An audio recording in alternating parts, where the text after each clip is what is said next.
What's up everybody, welcome back to the channel, Anthony here. So everyone knows to look out for brand new sealed board games, but what a lot of people pass up are used board games. There can be a lot of money in used board games, especially when they're complete.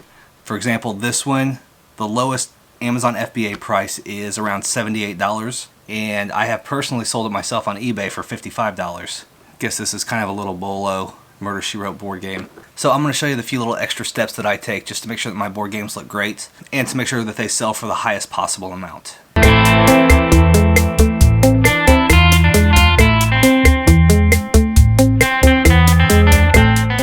Alright, so prepping used board games, it's really not rocket science, but there are a few things that you want to think about. First of all, you do have to count all the pieces. If a game has missing pieces, you can still sell it on eBay, just make sure that you describe it accordingly, but you cannot sell it on Amazon if it's missing pieces. So you want to keep that in mind. The plus side is if you can sell it on Amazon, you're probably going to get a little bit more money for it. Alright, so there's a couple things that we need, and the first thing is poly bags. I think these are 6x9, and while they're not expensive, if you have lots of different game pieces like we have here, and you want to separate them all out, you might want to think about instead going with something like this. These are the bread bags that you get from Walmart. They're in like the Ziploc bag aisle. One thing to think about, they don't have suffocation labels, and I don't know if there's necessarily rules about the contents of a box needing suffocation labels, but just for peace of mind, if I'm using these, normally I will stick one of these suffocation labels on it right here. These are super cheap. I think they come in like rolls of 1,000, and it breaks down to almost nothing per label, so that's probably what we'll use today. The other thing that I like to use, especially if we're using bags like this, is an impulse sealer.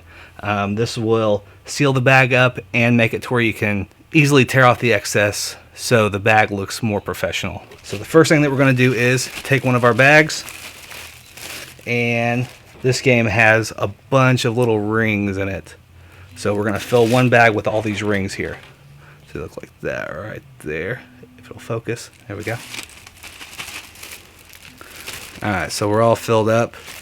Now we're going to take our impulse sealer, check the setting. I like to turn it up a little bit more than half.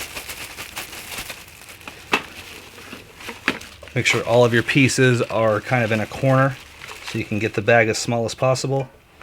And then we can tear off our excess just like that.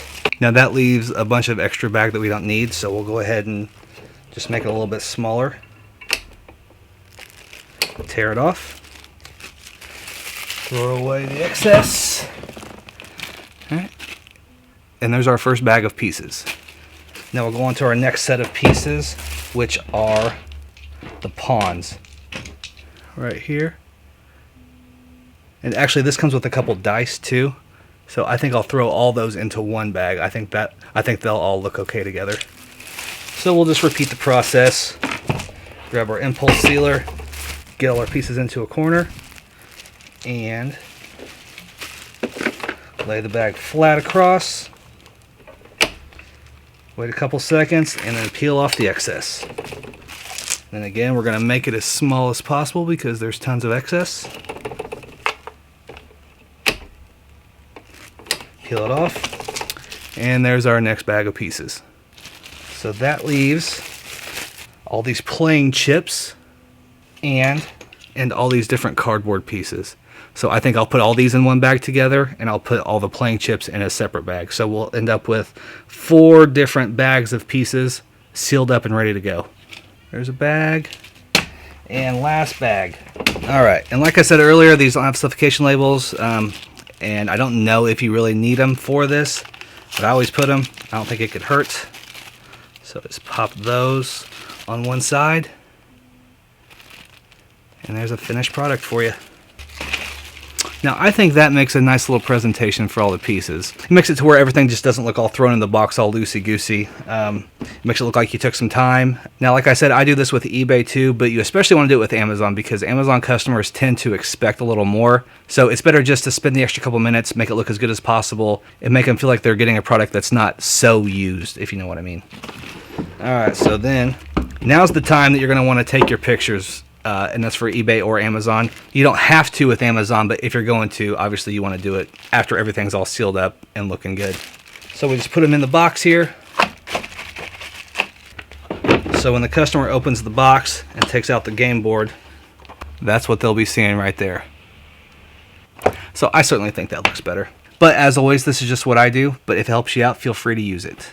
So then if you're going to Amazon, you're going to want to bubble wrap and shrink wrap your box. Especially if I price this game at 80 bucks, I'm definitely going to put a little bubble wrap on it because once it leaves my hands, I can't control how it's handled. So that's just a little bit of protection to protect your inventory and to protect your investment a little bit more. Alright guys, so that's what I got for you today. If you find this kind of content helpful, please consider liking the video or leaving a comment or subscribing to the channel. Can't tell you how much those things help. Otherwise, I will see you next time. Bye.